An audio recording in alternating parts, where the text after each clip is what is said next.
Praise the Lord, hallelujah. Ang pinakatas sa pupuri, pagluluhati at pagdarakila, natatangin lamang sa ating pinakamamahal na Panginoon po lamang at doble paggalang sa ating ginagalang mga pastor, Will Sardan Meda at sa inyong lahat, mga minamahal, sa mapagpalang ating gabi po sa inyong lahat at lalong hit na sa ating pinakamamahal na Panginoon Jesus. Ako pinagpapasalamat sa ating pinakamamahal na Panginoon Jesus dahil na nariyan na ako'y mulit binigyan ng pagkakataon upang makapagbahagi at makapagpasalamat sa ating pinakamamahal na Panginoon Jesus. At nagpapasalamat rin po ako sa buong taon na ito, hallelujah, praise the Lord, dahil sa pag-iingat ng ating pinakamamahal na Panginoon Jesus na nariyan na patuloy niya akong pinag-iingatan, na nariyan na patuloy ng pinapalakas ang aking pananampalataya, na nariyan na bagamat nariyan ang mga kahinaan, ngunit nariyan ang pagpapalakas na ng ating pinakamamahal na Panginoon Jesus, hallelujah, praise the Lord, upang mapaglaban ang lahat ng mga pagsubok. Kaya nagpapasalamat ako sa ating pinakamamahal na Panginoong Jesus, hallelujah, praise the Lord, at share ko lamang po sa inyo, hallelujah, praise the Lord. Dahil po sa kahabagan ng ating pinakamamahal na Panginoon Jesus, noon po talaga nalangin ako sa ating pinakamamahal na Panginoon Jesus na sabi ko na sana ay magkaroon ako ng trabaho na yung hindi makakadlang sa gawain ng ating pinakamamahal na Panginoong Jesus. Alam niyo mga minamahal, hallelujah, praise the Lord, napakabuti talaga ng ating pinakamamahal na Panginoon Jesus ka na kapag hiningi mo, ibibigay ng ating pinakamamahal na Panginoon Jesus na nariyan talaga na napakabuti ng ating pinakamamahal na Panginoon Jesus dahil sa paraan na yun, na binigay yun ng ating pinakamamahal na Panginoon Jesus. At hindi lamang po yun, hallelujah, praise the Lord, na dahil sa trabaho talaga, alam nyo, minamahal, minsan may mahirap din na pagkakataon na gawain talaga, na may gawain.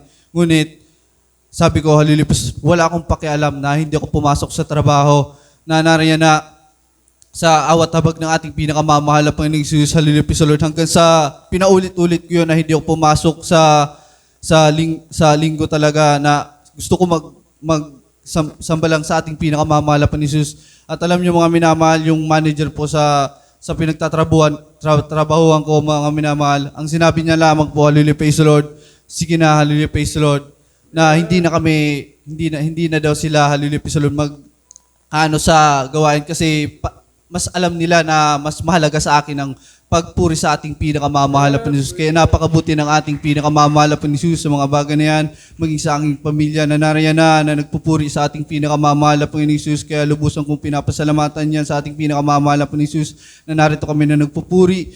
Hallelujah, praise the Lord. Kaya napakabuti ng ating pinakamamahal na Panginoon Jesus maging sa financial, physical at lalong higit na sa spiritual. At bilang karagdagan po, nais ko po magkalay ng awitin sa ating pinakamamahal na Panginoon Jesus. Hallelujah.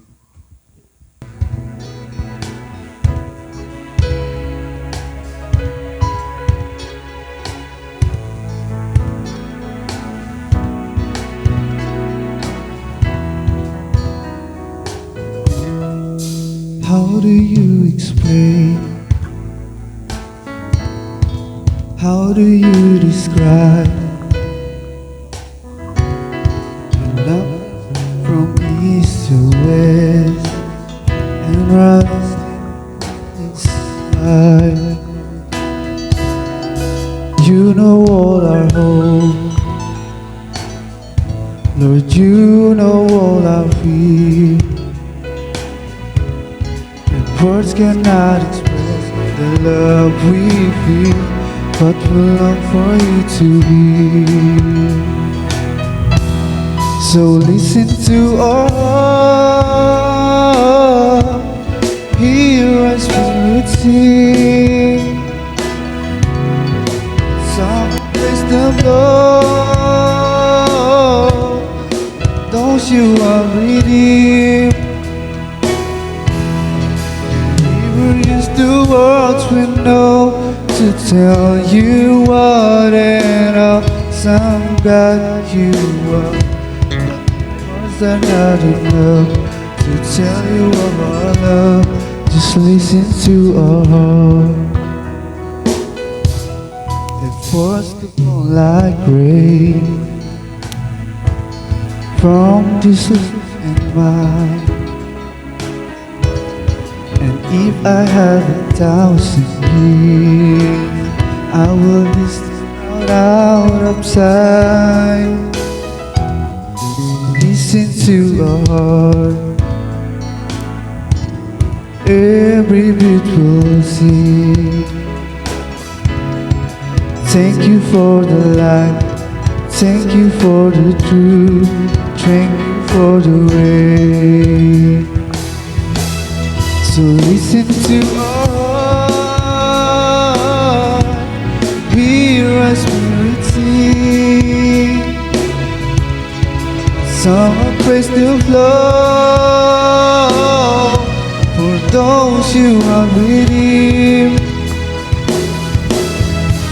We will use the words we know to tell you what an awesome God you are.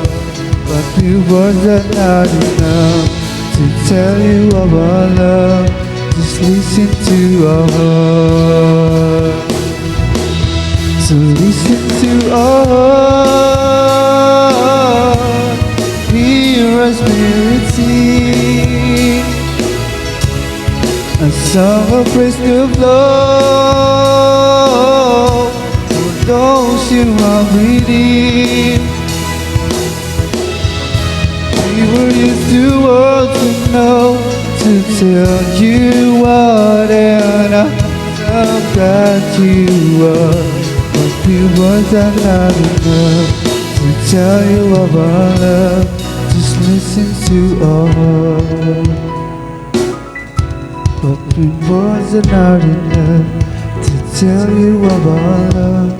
Just listen to our heart. Ang lahat po ng kapurihan, kapasalamatan ay natatangi lamang sa ating pinakamamahal na Panginoon po lamang. Amen. Praise Lord.